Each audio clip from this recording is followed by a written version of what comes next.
Thanks for downloading ArableAware from Adama Agricultural Solutions UK. You're listening to the Spring 2019 episode, which we are recording on Grange Farm in Abbots Ripton near Huntington.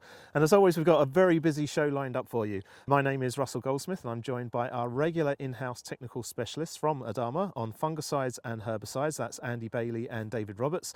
And hosting us this morning is Paul Drinkwater, the crop production manager here at Abbots Ripton Farming Company. So thanks very much to Paul for inviting us to the farm today.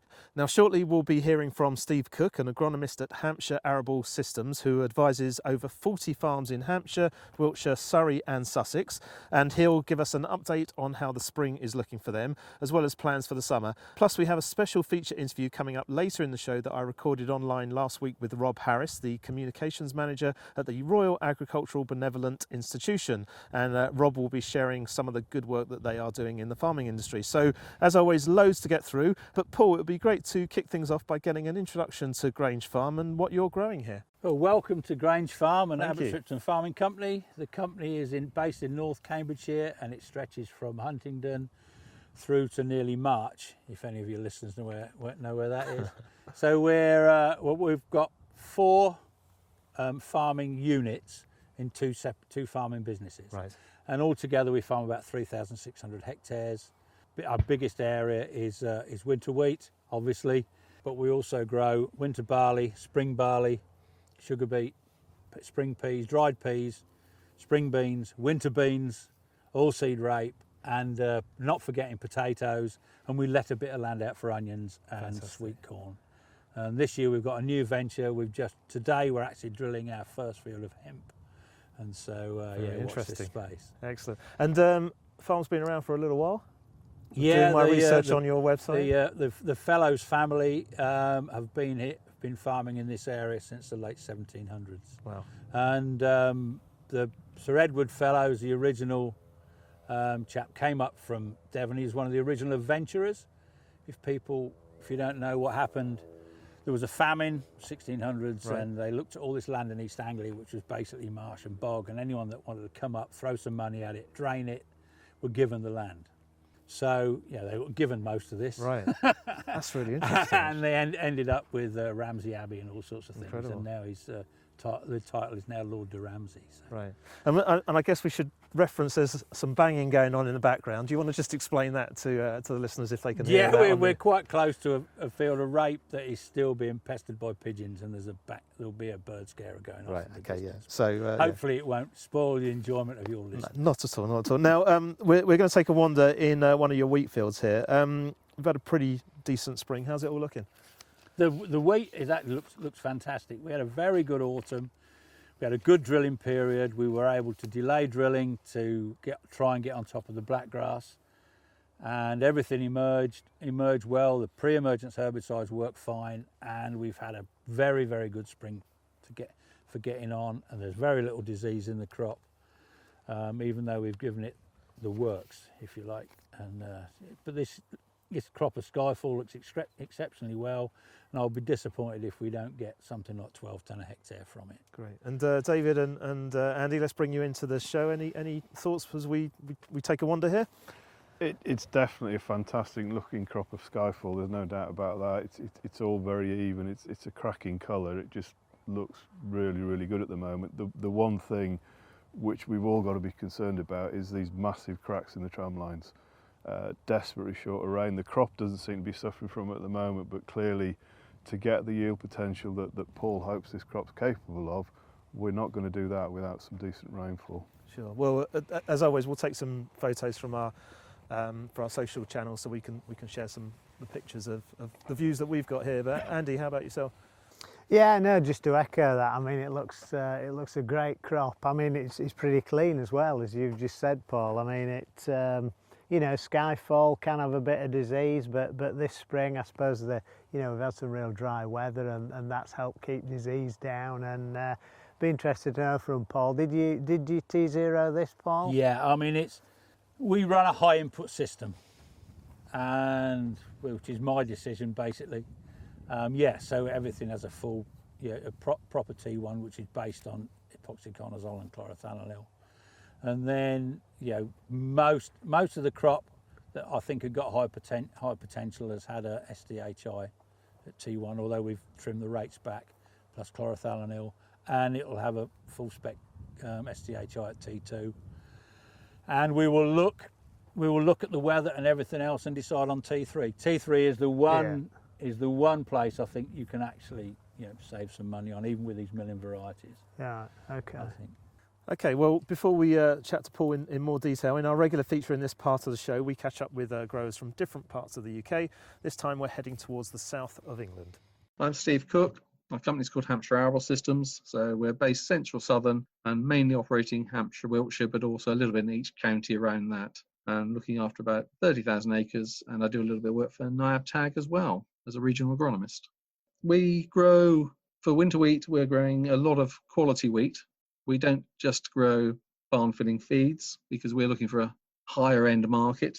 So most of what we're growing is Group 1 milling wheats. That's KWF Zayat, Skyfall, Crusoe, but also quite a bit of Group 3, Illicit. And if we grow Group 4s, we're looking at higher grain quality Group 4s, so they may have other markets as well. So Graham and Costello are the main ones because of good grain quality.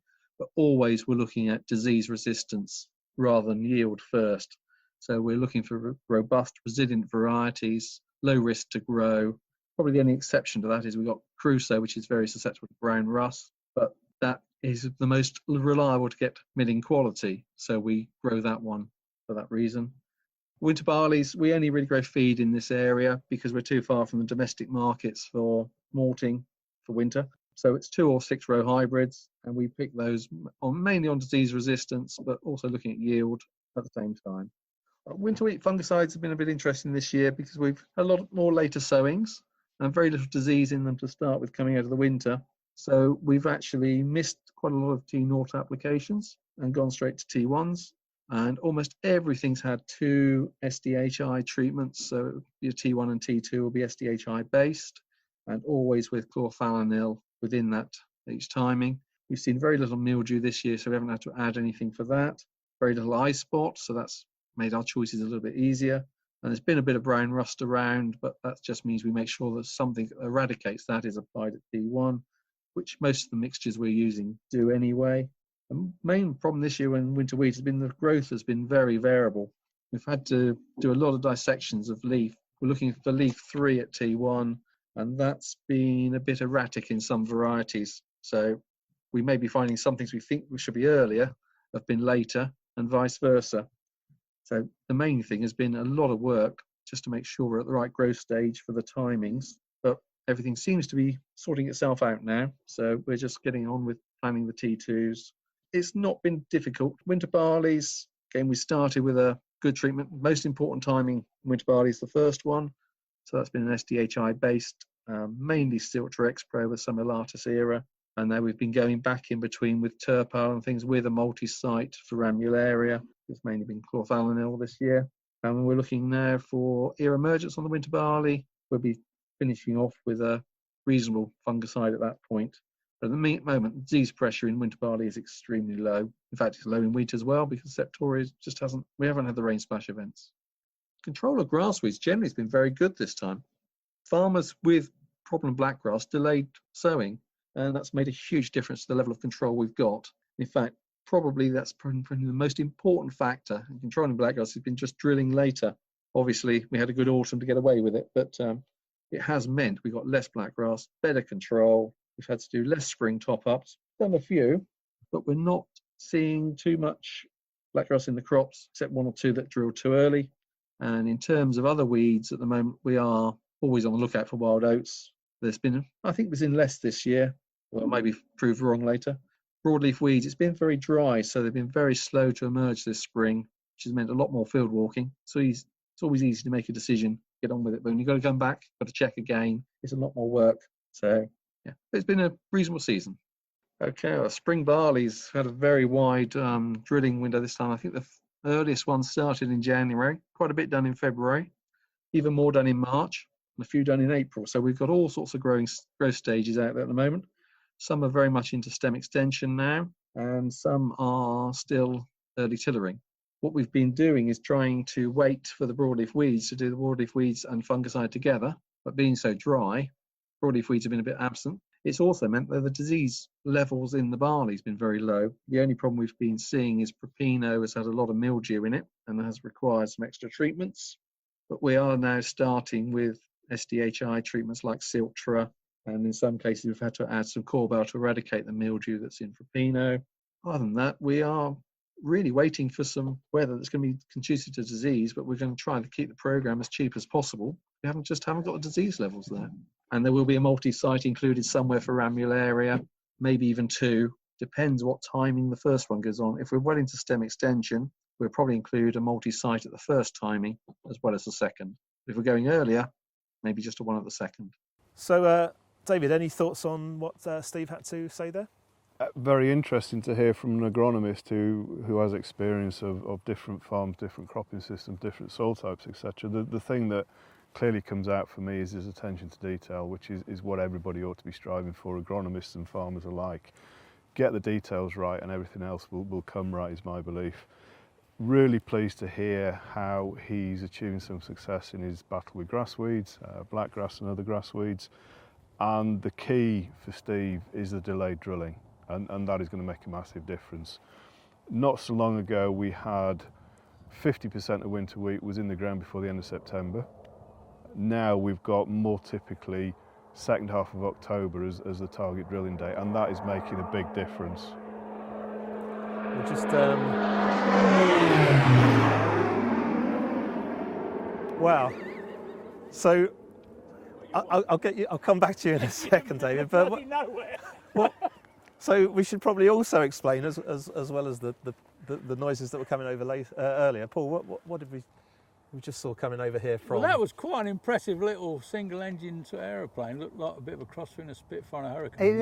It's come from. And I thought we had a base. Now, Alconbury's shut down. They're building houses over. There's an operational base over there at RAF Whitton, right, which is where the Medivac helicopter comes from. Right. But where that thing, it just seemed to come out of nowhere. So it looks like, if you look at him, he's having fun, isn't he? He is, isn't he? Amazing. Yeah. I mean, we have a grass runway at Benwick with some hangars that we keep. We call it Benwick International, but I don't recognise him as one of ours. Tremendous. David, do you want to crack on with what you were saying just there? Yeah, sure. Now Maverick has done his flyby. The other bits that Steve was mentioning was he's pretty much on top of it, I think. He's got a massive workload like many people have, but there are a few spring follow-ups to do when it comes to weed control. Inevitably, there's a few wild oats to tidy up, as there usually is. And he's got to take some care with the broadleaf weeds because we mentioned earlier, the dry conditions, the growth has been slow. So he needs to keep on top of that. But yeah, it all sounds good. And Andy, any thoughts from you?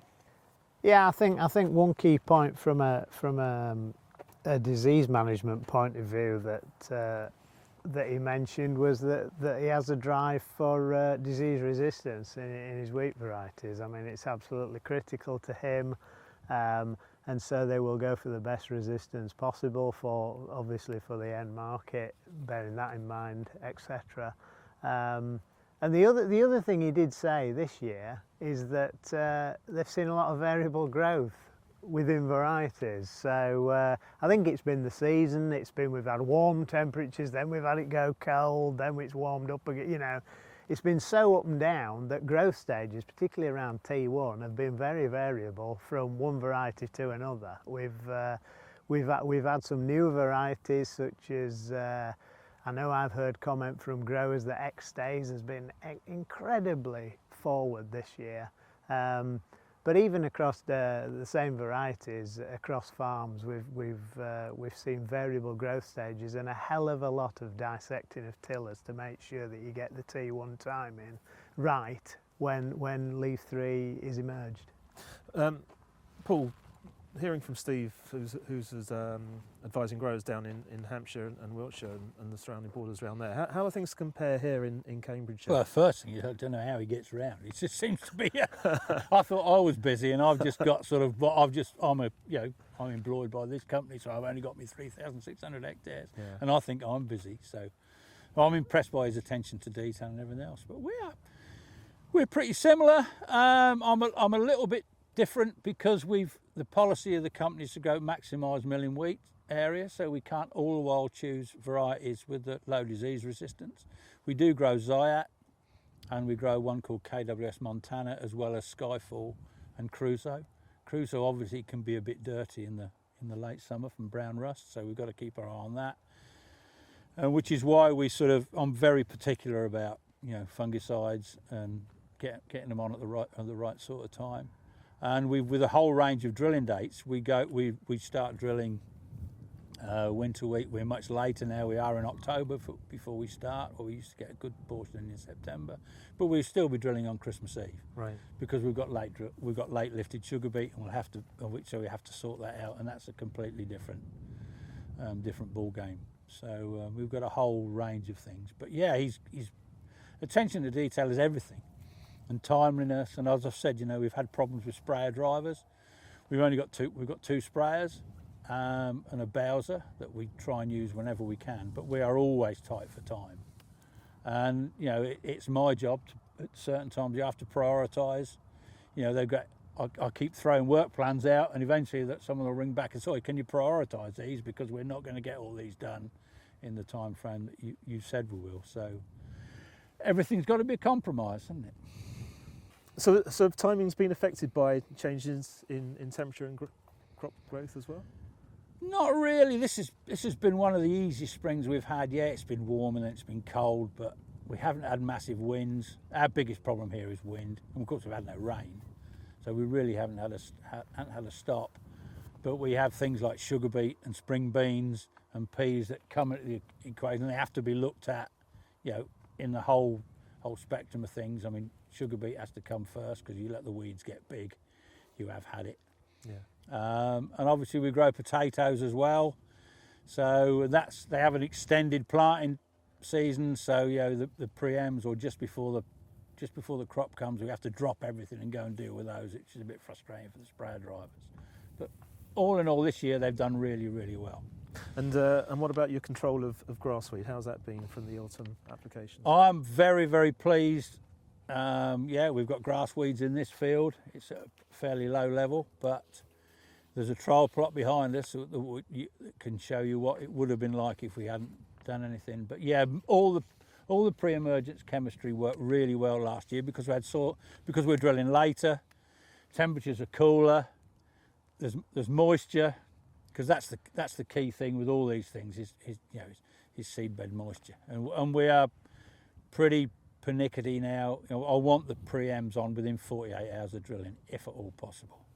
Absolutely agree. I mean, that's got to be the way to go, and it's good that Paul is seeing the positive results from that. The attention to detail that we were talking about, Steve, well, clearly it's in evidence here as well. You've got to be teed up to be able to come in within that 48-hour window, and the preems are always going to work better if they go into a moist soil. So by drilling later in the year, as opposed to early September going into late October, chances are, it's not guaranteed, but chances are there's going to be more soil moisture. Get those preems on within 48 hours, and they're going to do the best job possible for you. We have sprayers that are capable of spraying at 20 k's and 80 litres of water.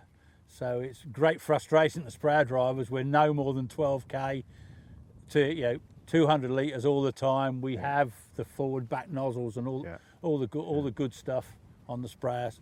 Keep the boom nice and low. Yeah. And we've learnt that over the years. Low, slow, and covered, and it really, really does make a difference. Okay, well, listen, we'll come back to the guys here on the farm shortly, and we'll carry on the chat with Paul about spring follow-ups and weed mapping.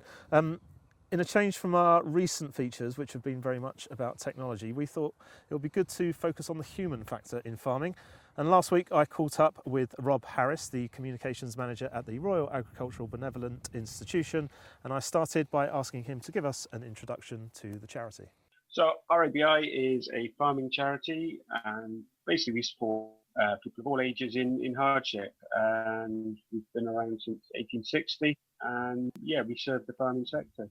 So any particular examples that you can share in terms of how that support is delivered? The main help we can give is financial. So if you take last year, we gave out in the region of 2.2 million, not just working people, that's retired, elderly, sick, disabled people, anyone who's fallen on hard times. And how? So I mean, that's obviously a huge amount of money that's been given out. How are you actually financed? In terms of finance, voluntary incomes are probably the main source of funding. So that's donations from individuals, businesses, charitable trusts, and the fundraising activity of our supporters. I mean, we're set up, we've got 50 county committees, all made up of willing volunteers who, go above and beyond to raise money for us. There's such goodwill towards us, really, from people involved with the farming sector and hugely involved in fundraising. I mean, on top of that, we've got investments and they underpin the kind of running costs, legacies as well, things like that. Right. Well, one of the things I wanted to ask you about was in terms of emotional support. Is that something that's included as well? Yeah, I mean, it's an ongoing and developing part of what we do. Yeah. Well, no, I mean, the reason I ask it, there was a feature on the BBC website last month, and they stated that poor mental health is emerging as one of the biggest yet unspoken challenges in the farming industry is how they positioned it. And they had some analysis of latest figures that showed about one agricultural worker a week takes their own life across the UK, which is, a huge amount when you add it up. What do you think the industry as a whole can do to change that? I think the key thing is trying to change attitudes, so that people realise it's okay to ask for help. Yeah.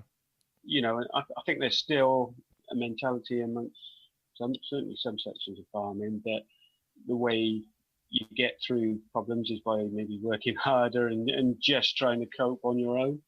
So it's just getting people to realise that there is help available. Yeah. And that there's no shame in seeking it, and that if you have a little bit of help sooner rather than later, you can actually stop a lot of those problems from developing.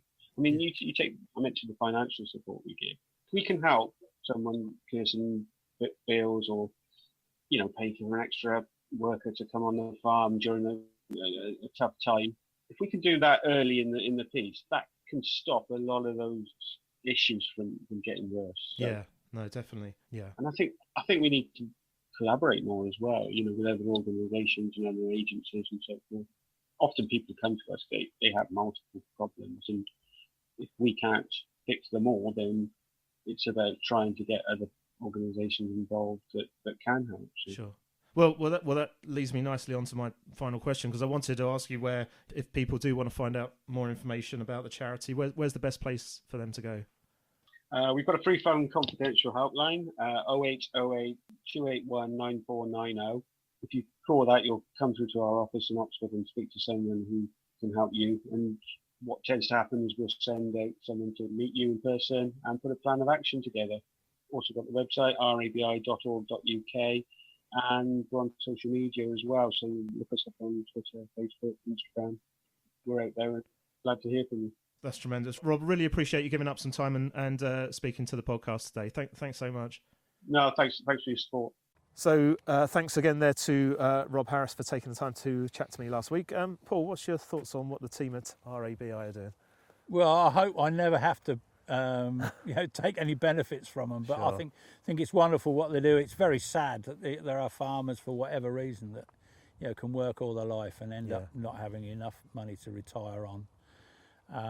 And also, there are more mental pressures than I ever thought was possible. I mean, I'm incredibly fortunate. I've worked for this company for over 40 years. My boss is very good, and he was. You've got a good supportive team. Yeah, we fall out and everything else, but he would never ever put you under enough pressure that sort of you're going to snap or break under it. Well, good stuff. Well, listen, back to matters at hand. We wanted to ask you whether you have any spring follow-ups planned, or is it just about broad-leaved weeds and wild oats?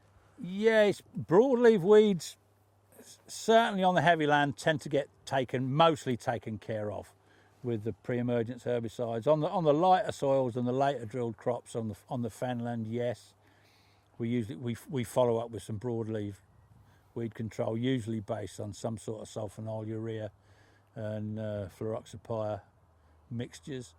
Although we have a problem here that has come up really, really suddenly, which is this birch chervil.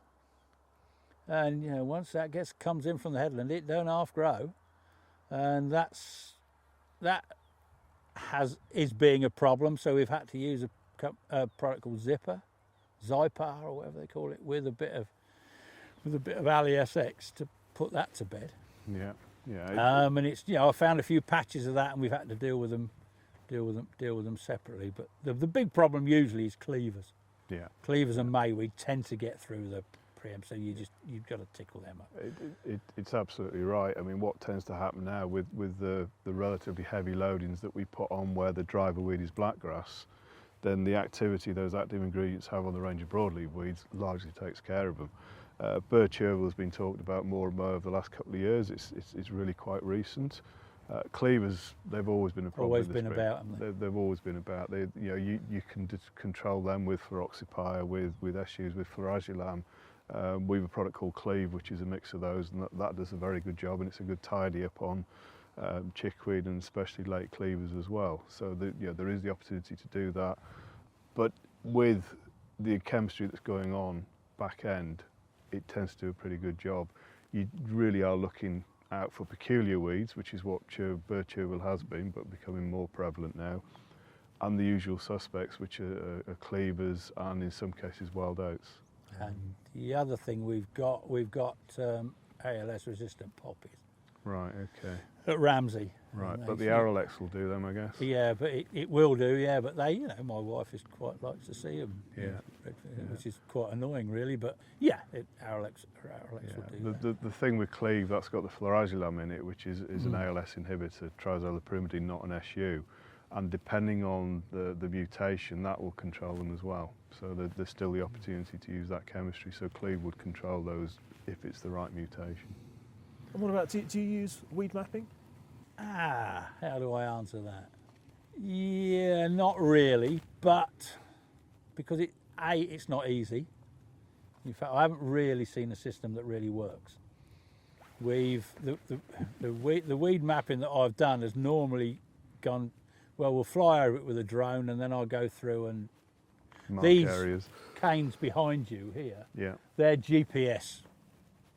They're GPS, and they're visited ADAS visit those every few weeks, Right. so they're mapping what happens in there. But Yeah.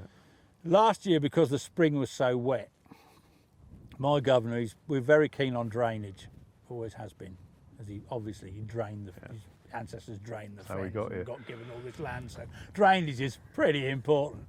He was worried that we might, with a really, really wet spring, he's worried that we might have a few problems. So I told you we've got our own aerodrome at Benwick, and there's a guy, these guys, they're private, they've got little planes, and they just need a reason to fly, any reason to fly. So we sent the assistant estate manager up there because no one else would do it with my 35mm camera, and he photographed every field on the estate. So I've got files of the things. Yeah.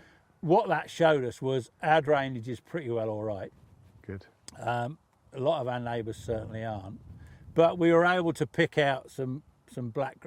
It's mainly black. When we talk about weed map, we're talking blackgrass. Yeah, that's the main driver, isn't and it? we were able to pick out a few fields with that, and sort of. Well, the supplementary question, of course, is when you've done that weed mapping, be it by an aircraft in the field with a notebook or drones or whichever system you use, blackgrass is clearly one of them. Poppy we've already mentioned. The next thing is getting the resistance tested. So I guess the poppy's been done. Yeah. Did you get any of the blackgrass has been done. Right. Yeah, so you know the resistance status. Yeah, of that. because we're in a reasonably large way, aren't we? We have companies that we'll test it for you.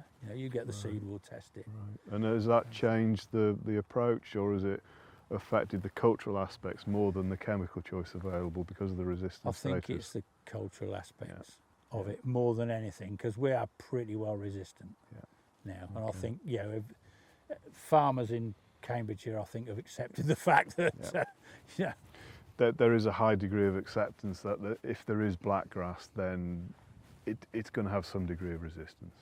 I mean, we used monolith seems to be a little better than, it's only a little better. Spring applied? It got to be spring applied after the 1st of January, isn't it, for monolith? And we did use some, last year we were far too late, and because of the spring, a lot of it went in April. Everything was too big, and I got very excited when I saw some of this blackgrass go yellow. Right. And a fortnight later return back to green. Yeah. This year we've tried it in some areas, and I think it's been much more successful, but it went on in that nice weather window in February, and we don't get that too often. So I'm trying to front load everything, so we don't have to do anything follow up in the spring. Comes back to getting all the cultural aspects right, and delayed drilling. We heard from Steve, and you're saying the same, Paul. Delayed drilling has had such a key benefit in helping to get on top of the blackgrass. The use of active ingredients like trialates, like prosulfocarb, use Hurricane, which is DFF, they're all contributing to it. But you need to get the cultural aspects right, and I think that's what everybody's agreeing now. You can't rely on the chemical to get you out of a corner. Let's be really honest. Since this sort of delayed drilling really came up 3 years ago, when a penny finally dropped, look, we've got to do this. Yeah. We've had 3 marvellous autumns to do it. Yeah. You know, we could have drilled this farm in November last 2 years, no problem at all. But yeah, there's 2 things. One, there is an ideal drilling date for wheat for yield, which is mid-October. When I was at college, which was rather too long ago than I care to tell you, it was second week in October. You know, you had a seedbed, had to be tennis ball size clods and all this other stuff. 8th to the 10th of October. Yeah, and that was it. And that hasn't changed. The wheat plant hasn't changed. Yeah. And we're going to get caught out here, because one year we're going to have a wet October and we're not going to get anything. Yeah. We're not going to get anything like as much drill as we wanted to do. So, yeah, we want to delay drilling, but I'd quite like a crop. Crop at the end of it as well that's going to yield and give me something. So this is Hanslope Series Boulder Clay, and if we've not finished drilling by about the 25th or 6th of October, you know, it's squeaky bum time, as Alec Ferguson would say. You know, we've got to sort of. So, and if that's not late enough, it's not late enough. But all the good stuff comes from that, with the seed temperatures falling, seedbed moisture, and everything else. Yeah, absolutely. But you know, when you've got a field like this, you can spend 160 quid a hectare on pre-emergence herbicides in the autumn. Yeah, that's your first ton and a bit of wheat gone, isn't it? And you're doing the same with fungicides, so that's your next ton, isn't it? And if you think about it that way, if we 10 tons are break even, which is, you know, and you know the national wheat yield is what, 8.5 ton or something last year, which was phenomenal. Yeah. Some people are in deep doo-doo, aren't they? Yeah, for sure.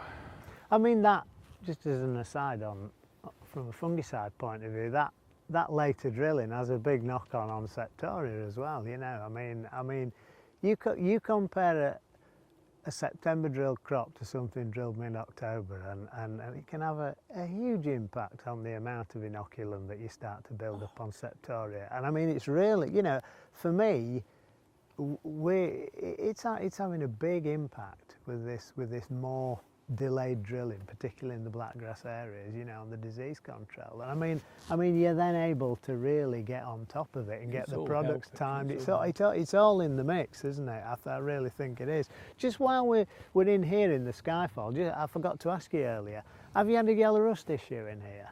No. You didn't see a squeak? Not really. Okay. No. I've seen some this spring in the East Midlands in particular, Skyfall with yellow rust like I've never seen it before, around the T0 time. And because we'd gone into a period where we got it went cooler, azole fungicides were slow this year, you know, and all the time the rust was going. They've got on top of it now, but it was alarming. Well, they've got on top of it because the weather's been with them. Yeah. If you let it get a hold and the weather comes wrong, I've seen. Yeah.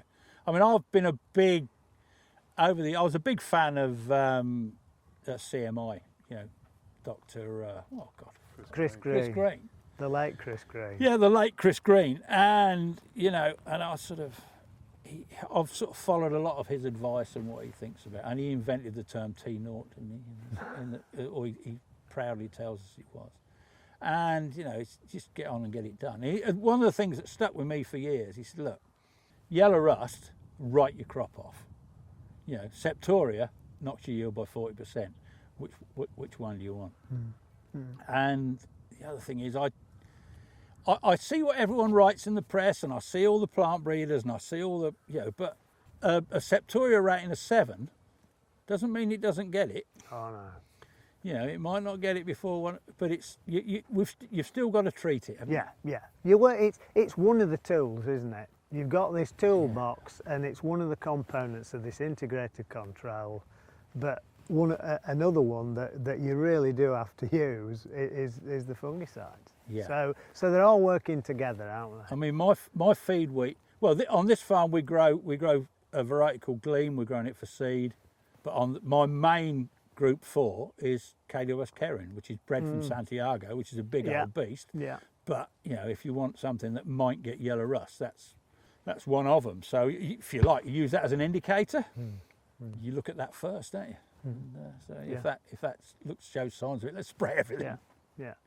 The other thing about yellow rust, of course, is that we've got chemistry that will do it, and they'll do it well.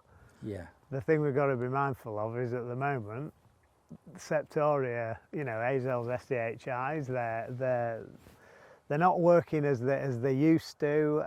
Okay, there's some new chemistry coming, but you know, we've always to be mindful of the fact that Septoria is it's a beast, and you've got to be on top of it or ahead of it. Paul, we also wanted to ask about your sugar beet and spring barley. Is that all drilled and growing well? Sugar beet was drilled all in a week. We have something like 200 hectares of this stuff. So yeah, the drilling gang went very well. There was no issues. It's all up through the ground. Most of it is between 2 and 4 leaves now, and it has just had its second herbicide spray. And we've had 2 pieces. We've even managed to fit blackgrass sprays in as well. So yeah, it's at the moment it's all good. It's desperate for rain. It doesn't want any frost, and it definitely is. Yeah, it does want some rain, but the weed control's been really good. I've based it all on, most of it has been done with Betanol Max Pro. Betanol Max Pro plus Goltix 70, but at Bennick we've either been using Sniper or Rifle, because we have a different chemical supplier that end, and you know, I did a really good deal on Good those. to know. So yeah, I Good thought to you know. might be quite pleased with Yeah, that one, yeah. and it's worked really, really well. And of course, the theme for today is seeming to be attention to detail, and sugar beet's a classic for that. You've really got to be on top of it. And what you were saying earlier, Paul, about prioritisation of spray jobs, then you've got to get your herbicide control right in the sugar beet, and using Goltix, which is very kind to the crop, and Rifle and Sniper, etc. It's really good that you can get those on. Get the crop, you say 2 to 4 leaf, you're possibly starting to breathe a bit easier now the crop gets to that stage. And you know, it's a job done, but that's because of all the work you've done beforehand and the attention to detail and getting the spraying done at the right time. So it's good that they've come through. I don't use pre-emergence anymore, because I haven't really found a benefit, and this year I don't think we'd have got anything from it anyway, because it was so dry. Yeah. But yeah, no, the weed control's been good, but yeah, hit them while they're small. Yeah. And yeah, don't let them get away. They've had two sprays fairly close together, sort of like 10 days apart. Yeah. With whatever regime I was using. Goltix is a consistent long both of them. Yeah. Either 0.75 or a litre a hectare. And so they've had 2 of those hits, and now we can take a breath and we can be thinking about leaving it for a couple of 3 weeks. Yeah. Then we can attack things like blackgrass with Centurion Max. We can fit that in, and then we've also got thick clopyralid in there, because we do have a volunteer You got potatoes in the potato rotation. problem and thistles, but it should all flow from now, and I would hope by the end of this month Yeah. my weed control will be done, and we'll be at 10 leaves, Yeah. something like that, because that's the maximum. Is once you've got the crop to 8 leaves, Yeah. it's going to look after itself, and then we better start doing something about the aphids. We need a bit of rain, don't we? Because they've taken our seed dressings away.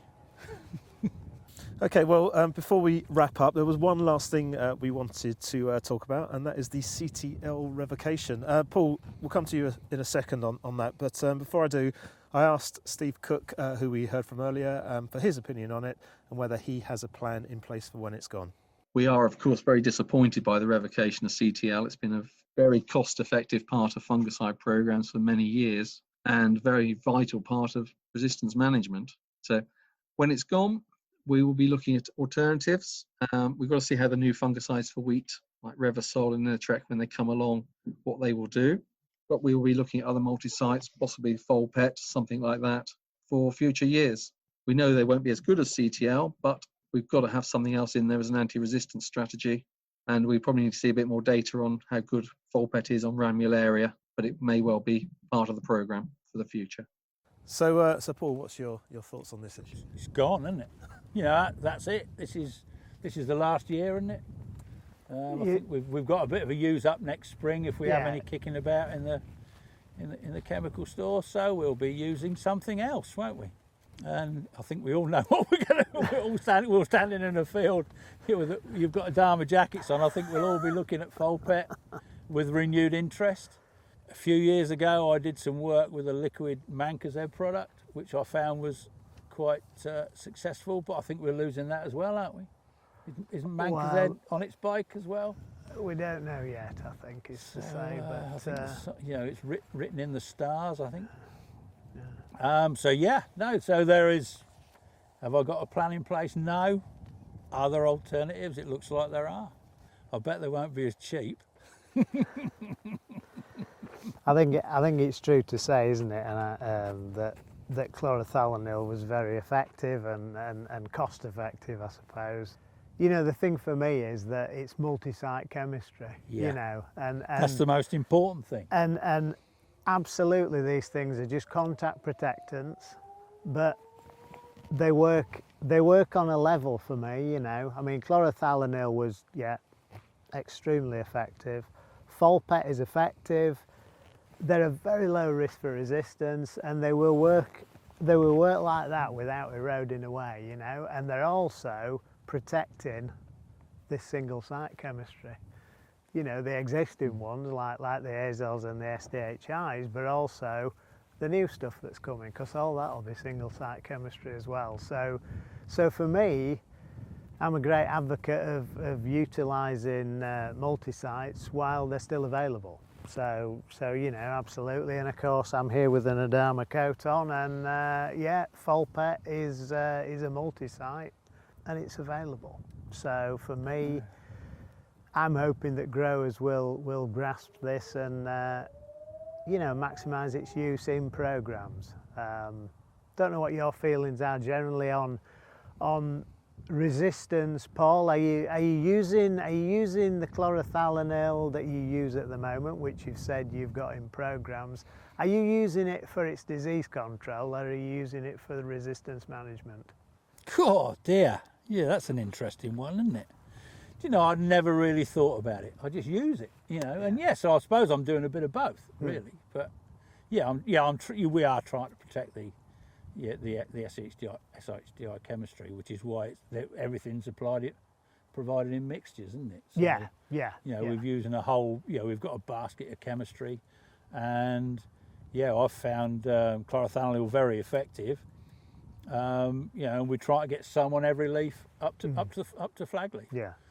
And it's really good, and hopefully Folpet will do the job for us. I've used some in the past and been relatively happy with it. Couldn't find anything wrong with it. And but my question to you is, how long are we going to have that? Are we registered for a few years, or? Yeah, well, it's actually, as all these things are, going through these European review processes, and Adama are putting huge effort into defending it, and at the moment, we see no reason why it should not keep its approval. So we'll be out of Europe by the time that. Not that it'll make that much. Not that it'll make that much difference to what we have to do and what we have to use. But before we get too political, time to wrap up the podcast, I suggest. So listen, David, Andy, any final spring tidy up thoughts, from the two of you? David, let's start with you. I would just like to say that we continue with attention to detail. We've heard from Steve, we've heard from Paul, we've touched on it a number of times, and I think that is the key to it. So the attention to detail coming into the spring is make sure that you get rid of the stragglers, don't leave them behind, even to the extent of roguing, or if there's bad blackgrass patches, even burn them out. But continue with that attention to detail, planning for the crops next year, get the rotation right, get the drilling date set, and get geared up for that. Good stuff. And Andy, final thoughts from you? Similar for me, I think. Precision, attention to detail. I mean, from a fungicide point of view, not necessarily doing the same thing all the time. Bit of diversification of different modes of action is always good. You know, maximising the use of multi-site so we can protect the chemistry. And yeah, Paul will keep doing what he's doing and getting good results and good yields, and let's have a bit more rain, please. Well, as you say that, it's just starting to rain now, so definitely time to finish off. But that really is it for another episode of ArableAware. So thanks once again to David Roberts and Andy Bailey of Adama for joining me, and of course Paul Drinkwater here at Grange Farm. Thanks so much, Paul, for hosting us. Don't forget you can listen to all previous episodes of the series and automatically download future ones by subscribing to us on all your favourite podcast apps such as iTunes and Spotify. Just search for ArableAware, that's all one word. And whilst you're there, if you've enjoyed the show, please do give us a positive rating and review. You can also find us on the Adama UK website. Just go to uk.information-hub.adama.com/ArableAware, or go to adama.com/UK/EN and search for podcast, and you should find a link to all the previous shows. If you'd like us to come and record the show on your farm, or if you'd like to contribute to the podcast in any way, then please do get in touch either on the hub, on our Facebook page, via Twitter using @AdamaUK_, or simply by email using ukinquiries@adama.com. Have a great summer. We'll be back in September, but for now, thanks for listening and goodbye.